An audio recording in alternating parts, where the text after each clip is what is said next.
नमस्ते मित्रों। इस समय चुनाव की ही चर्चा चारों तरफ चल रही है। आप देखिए कि हर पार्टी के लोग अपने-अपने विचारों के आधार पर, अपने-अपने तथ्यों और आंकड़ों के आधार पर हर गली, हर चौराहे, हर नुक्कड़, हर चाय की दुकान, हर सब्जी की दुकान, गन्ने के ठेले पर चुनाव की चर्चा कर रहे हैं। वो अपने-अपने विचारों के आधार पर अपने-अपने सरकारों का गठन करते हुए नज़र आ रहे हैं। अब किसकी बनेगी सरकार, किसकी नैया रह जाएगी बीच मझधार, ये तो आने वाला 4 जून का परिणाम बताएगा। किसको सत्ता की मलाई काटने को मिलेगी, किसको केवल थाली चाटने को मिलेगी, यह तो 4 जून को ही निर्धारित हो पाएगा। आप देखिए कि जिस प्रकार चुनाव के जो एक्सपर्ट हैं, वो अपने-अपने चुनावी चप्पू को चला रहे हैं, तो मैं भी अपने विचार को आप लोगों के बीच में इस वीडियो के माध्यम से साझा कर रहा हूँ कि किसकी बनेगी सरकार और किसकी नैया रह जाएगी बीच मझधार। इस पर आप लोगों के बीच कुछ तथ्य और कुछ अपने विचार आप लोगों के बीच में रखना चाह रहे हैं। आप देखिए कि जिस प्रकार से इस बार का चुनाव लड़ा जा रहा है और बीजेपी ने एक नारा दिया, अब की बार 400 पार। अब ये 400 का आंकड़ा पार कर पाती है कि नहीं कर पाती, ये तो आने वाला समय बताएगा। लेकिन 400 का आंकड़ा पार करने के लिए इनको 73.52 के प्रतिशत के स्ट्राइक रेट से चुनावी जीत हासिल करनी होगी। लेकिन यह आंकड़ा अचीव करना बीजेपी के लिए आसान नहीं है। इसीलिए नरेंद्र मोदी जी ने भी एक इंटरव्यू में कहा है कि यह जो है, हमने केवल और केवल कार्यकर्ताओं के मनोबल को बढ़ाने के लिए कहा था कि अब की बार 400 पार। तो इसका मतलब बीजेपी भी मानती है कि इस बार हम 400 का आंकड़ा नहीं अचीव कर पाएंगे। लेकिन मुख्य बिंदु यह है कि अब की बार किसकी बनेगी सरकार और किसकी नैया रह जाएगी बीच मझधार, यह चर्चा का मुख्य बिंदु है। आप देखिए कि केजरीवाल जी जो आपके मुखिया हैं, वह कहते हैं कि इस बार 300 सीटें जो है इंडिया गठबंधन के पक्ष में मिलेंगी। राहुल गांधी जी बोल रहे हैं कि 150 से ज़्यादा सीटें बीजेपी नहीं जीत पाएंगी। ममता बनर्जी की माने तो वह इंडिया गठबंधन को ही जिता रही हैं और एनडीए अलायंस को 195 से 200 सीटें देती हुई दिखाई पड़ रही हैं। अखिलेश यादव जी जो हैं, जो सपा के मुखिया हैं, इनके अनुसार बीजेपी जो है 140 से भी कम सीटें जीत रही हैं। प्रियंका गांधी की बात माने तो वह यह बता रही हैं कि बीजेपी 200 से अधिक सीटें नहीं जीत पाएंगी। तेजस्वी यादव जी कहते नजर आ रहे हैं कि बीजेपी इस बार 100 सीट भी जीत नहीं पाएंगी। अब इनकी बातों में कितनी सत्यता है, कितनी नहीं है, इनकी बातें कितनी सत्य होंगी, कितनी असत्य होंगी, ये तो आने वाला जो समय बताएगा, यानी 4 जून को जो परिणाम आएगा उससे पता चल जाएगा। हाँ, एक बात ज़रूर है कि 2019 की अपेक्षा मतदान का जो प्रतिशत है वो कुछ कम हुआ है। 2019 में लोकसभा के चुनाव में कुल जो मतदान हुआ था वो 67% हुआ था। वहीं 2024 के लोकसभा चुनाव में 60% मतदान हुआ है। अब यह जानना महत्वपूर्ण होगा कि सरकार किसकी बनेगी। वैसे तो कुछ एक्सपर्ट, ये जो चुनावी एक्सपर्ट हैं, जैसे प्रशांत किशोर जी हैं, योगेंद्र यादव जी हैं और भी बहुत सारे लोग हैं, इनका यह मानना है कि सीटें तो कुछ कम ज़रूर आएँगी, लेकिन सरकार एनडीए गठबंधन को ही बनेगी, यानी बीजेपी की ही सरकार बनेगी।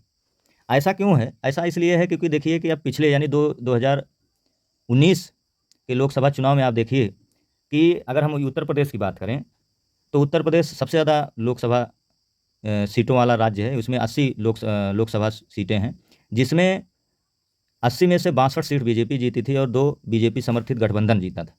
जबकि उस समय सपा और बसपा, जो कि काफ़ी मजबूत पार्टी मानी जाती थी, वो उनका गठबंधन हुआ था और केवल 15 सीट जीत पाए थे।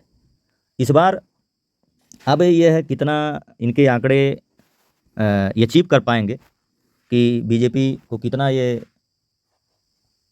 कमतर बीजेपी की सीटों को कितना कम कर पाएंगे, ये तो आने वाला समय बताएगा। लेकिन आप देखें कि जो चुनावी रिजल्ट हैं पिछले लोकसभा की अगर हम तुलना करें, तो बीजेपी के लिए भी यह इतना आसान नहीं है कि चुनाव को इस बार जो जिस प्रकार से वो चाह रही है कि परिणाम हमारे अनुकूल आएँ, तो इतना आसान दिखता हुआ नज़र नहीं आ रहा। क्योंकि इस बार का जो चुनाव है काफ़ी रोचक ढंग से लड़ा जा रहा है। सभी पार्टी एक ही खेमे में हैं, जितने भी विपक्षी गुट हैं एक ही खेमे में इंडिया गठबंधन के तहत चुनाव लड़ रहे हैं और बीजेपी समर्थित छोटी-छोटी पार्टियां एनडीए अलायंस के रूप में चुनाव लड़ रहे हैं। तो इस बार का जो चुनावी जो परिणाम है, 4 जून को जो परिणाम आएगा, ये काफ़ी चौंकाने वाला और काफ़ी रोचक होगा। लेकिन इस आधार पर यह कहना कि जो चुनावी जो रिजल्ट है वह एनडीए गठबंधन के पक्ष में आएगा, यह थोड़ा मुश्किल है। क्योंकि पिछले चुनाव की अगर हम बात करें तो यूपी, महाराष्ट्र, पश्चिमी बंगाल, बिहार, यूपी की बात करें तो आप 80 में से 64 सीटें एनडीए अलायंस के पक्ष में गई थी। महाराष्ट्र में 48 सीटों में से 23 सीट बीजेपी जीती थी। पश्चिमी बंगाल की बात करें तो 42 में से 18 सीट बीजेपी के खाते में गई थी। बिहार की बात करें तो 40 में से 39 सीटें बीजेपी के खाते में गई थी। दिल्ली की बात करें तो दिल्ली की 7 की 7 सीटें बीजेपी के खाते में गई थी। और पिछले बार के चुनाव की बात करें, एनडीए गठबंधन यानी राष्ट्रीय जनतांत्रिक गठबंधन, जिसमें बीजेपी को जो टोटल वोट आया था 37.43% बीजेपी के, यानी टोटल जो है 45% बीजेपी के ये एनडीए गठबंधन को मिला था। वहीं यूपीए को जो मिला था उसमें 26%, यानी संयुक्त प्रगतिशील गठबंधन को 26% उनको वोट मिला था और कांग्रेस को 19.51% से मत मिले थे। और सीटों की बात करें तो 2019 में एनडीए को 352 सीटें मिली थी और यूपीए को 94 सीट मिली थी। और दक्षिणी भारत में 152 में से 37 सीटें मिली थी। अब इस आधार पर यह कह पाना कि चुनावी जो परिणाम होंगे एक तरफा होंगे तो यह इतना आसान नहीं होगा मेरे विचार से। कि आप देखिए कि 2004 में जो चुनावी परिणाम था 2004 का, उसमें 35 सीट सपा को मिले थे। उसके बाद से यह आंकड़ा अचीव नहीं कर पाए। और जो बीजेपी का जो चुनावी मुद्दा था इस बार, देखिए उन्होंने धारा 370 को लेकर के चुनाव लड़ा, उसको हल किया। राम मंदिर को लेकर के उन्होंने चुनाव लड़ा, उसको लेकर के उन्होंने चुनाव लड़ा, उसको हल किया। आयुष्मान भारत इनका चुनावी मुद्दा रहा, मुफ्त अनाज और बहुत सारी चीज़ें को लेकर के इनके पास चुनावी मुद्दे रहे। तो यह कहना कि जो वोटर है वह टोटल इंडिया गठबंधन के पक्ष में जाएगा, तो ऐसा नहीं है। क्योंकि इनके जो मुद्दे थे जिस पर आधार बना करके लड़े हैं, तो उसको लगभग पूरा किए हैं। इसके लिए जो वोटर हैं तो कहीं न कहीं कुछ टूटे ज़रूर हैं, लेकिन इनके पक्ष में ही मतदान करते हुए दिखाई पड़ रहे हैं। वहीं अगर विपक्ष की मजबूती की बात करें तो विपक्ष की एकता ही सबसे बड़ी मजबूती है। और किसानों के मुद्दों पर ये चुनाव लड़े थे। युवाओं की कुछ नाराज़गी का लाभ ये पा सकते हैं, लेकिन बहुत बड़ा इनके पास कोई विशेष मुद्दा ऐसा नहीं था कि ये आम जनमानस को एक तरफा मोड़ने में सफल हो पाएँ। तो इसलिए यह कहना कि सरकार किसकी बनेगी, यह थोड़ा कठिन होगा। वैसे एक्सपर्ट के माने जैसे प्रशांत किशोर जी हैं, योगेंद्र यादव जी हैं और भी बहुत सारे चुनावी एक्सपर्ट हैं, उनका मानना यह है कि हाँ, बीजेपी की कुछ सीटें कम ज़रूर होंगी, लेकिन सत्ता बीजेपी के ही पक्ष में आएगी। अब इनकी बातें कितनी सत्य हैं, कितनी असत्य हैं, अब ये तो 4 जून को ही स्पष्ट हो पाएगा। लेकिन मेरे विचार से जो सीटें, जो आप देखिए कि जो सीटें उत्तर प्रदेश में कम हो रही हैं, जो सीटें बिहार में कम हो रही हैं, वह सीटें पश्चिमी बंगाल में भरपाई कर ले रहे हैं, उसकी भरपाई ये उड़ीसा में कर ले रहे हैं। और वहीं देखिए कि पिछले लोकसभा के चुनाव में तमिलनाडु में एक भी सीटें नहीं जीते थे, वहाँ से कुछ सीटें निकालने में सफल होते हुए दिखाई पड़ रहे हैं। तेलंगाना से कुछ सीटें निकालते हुए सफल दिखाई पड़ रहे हैं। कर्नाटका में भी कुछ सीटें इनकी निकल सकती हैं, ऐसी संभावना देखने को मिल रही है। तो ये तो आने वाला समय बताएगा कि चुनावी जो ऊँट है, ये किसके करवट, किसके पक्ष में बैठेगा, किसके पक्ष में नहीं बैठेगा।